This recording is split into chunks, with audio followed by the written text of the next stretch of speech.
Malinampuson nga gimbuhat ang ikaduha nga LGU Barangayan nga ginpangunahan ni Tanawan Leyte Mayor Honorable Maria Gina E. Merilu nga gindumara ha covered court han Barangay Santa Elena nga kundiin nakatagamtam han mga serbisyohan gobyerno ang sobra 5 kagatos nga mga bungtuhanon.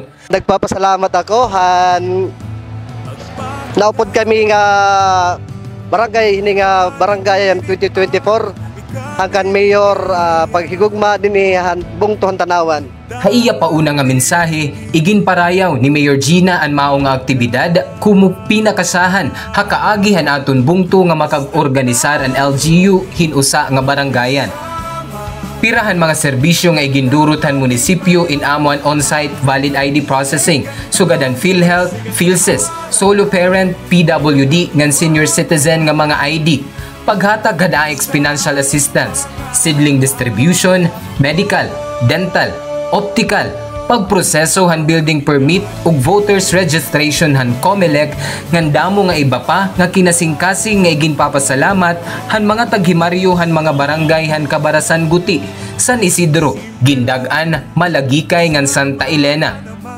Dako ndoro magpasalamat na hangaran han mulupyo ang Barangay Santa Elena nga ini nga programa amon tinuod nga barangayan kay ang programa gindadara nga da ka barangayan. So regsinyon dako na ini nga binta pabor para naton mga mulupyo nga nagkikinahanglan in mga serbisyo nga intawon labi naton waray kapas para ina pagbayad iton baga mga kabaraydan labi naton na medical or dental.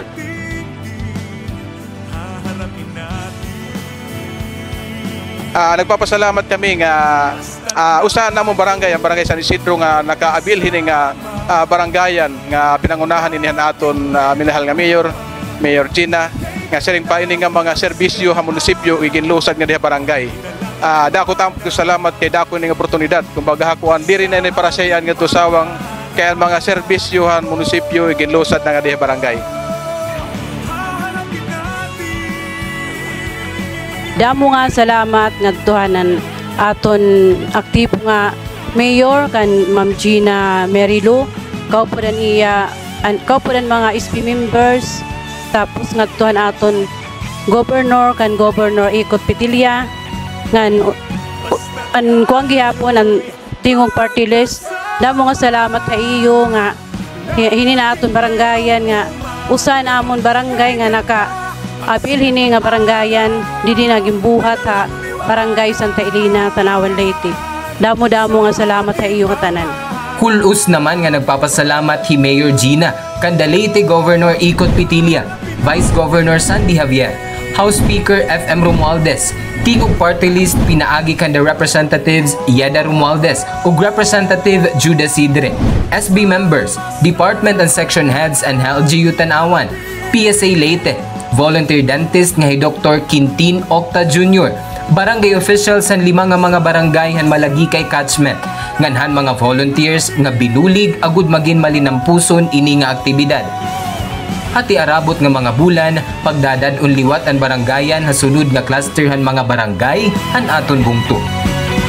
Basta tayo'y magkasama, laging mayroong umaga, kay ganda ang sikat. Magburog-ligla kita para kaupayan o kauswagan hit aton minahal nga bungto hit Tanawan.